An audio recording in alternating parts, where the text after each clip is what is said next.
Pernah kepikiran nggak sih, apa sebenarnya yang dipelajari sama seorang ahli pajak di zaman serba digital ini?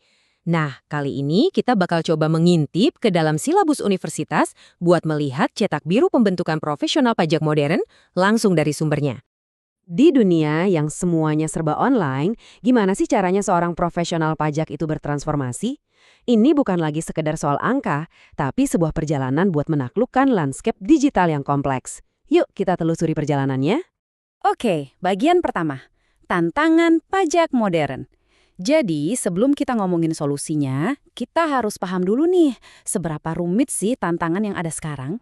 Coba deh, lupain bayangan tumpukan kertas atau kalkulator jadul. Sekarang ini, seorang profesional pajak itu lebih mirip, ya, seorang navigator teknologi.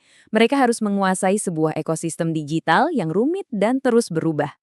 Dan ini bukan cuma satu atau dua aplikasi loh.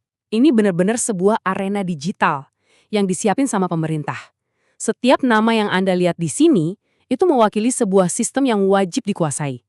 Ini menunjukkan kalau dari hari pertama, tantangannya adalah soal penguasaan teknologi.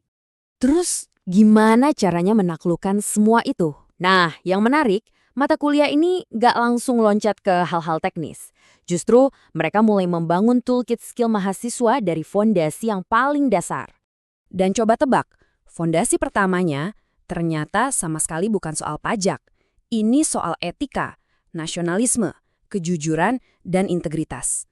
Intinya, sebelum pegang angka, seorang profesional pajak harus pegang prinsip dulu.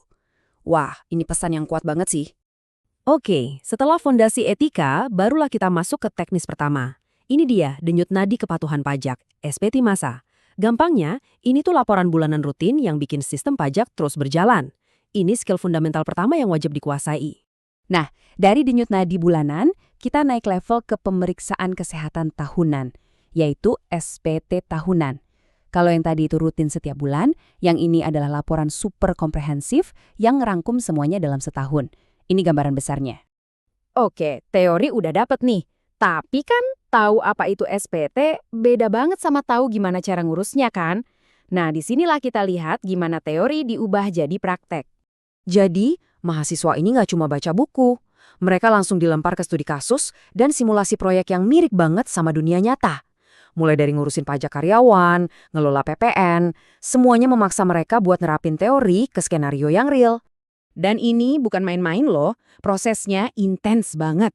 Cuma dalam 5 minggu, mereka dituntut buat menguasai berbagai jenis laporan bulanan ini. Jadi, keahlian praktisnya benar-benar dibangun selangkah demi selangkah. Semua proses belajar yang intens tadi, mulai dari etika, teori, sampai praktek, semuanya mengarah ke satu tujuan akhir, yaitu mencapai penguasaan sistem pajak yang total. Dan inilah dia puncaknya. Tujuannya bukan cuma jadi pengguna sistem, tapi jadi seorang navigator pajak yang mandiri. Seseorang yang bisa dengan percaya diri mengelola seluruh proses dari A sampai Z. Nah, ini dia peta jalan menuju penguasaan itu. Pertama, hitung pajaknya. Lalu, bayar pajaknya dengan benar. Kemudian, lapor secara digital pakai tools yang ada. Dan terakhir, dokumentasikan semuanya dengan rapi. Setiap langkah ini nyambung, membentuk satu alur kerja profesional yang mulus.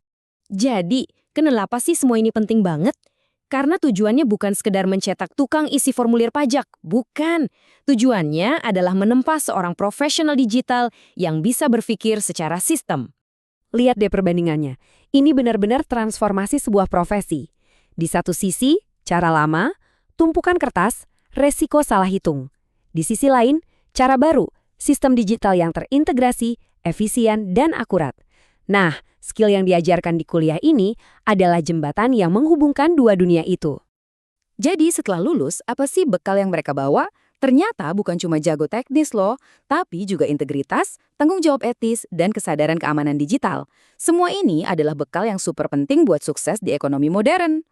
Nah, semua ini akhirnya membawa kita ke satu pertanyaan besar. Kita udah lihat gimana teknologi benar-benar mengubah profesi pajak dari akarnya. Pertanyaannya sekarang, profesi apa lagi ya yang berikutnya?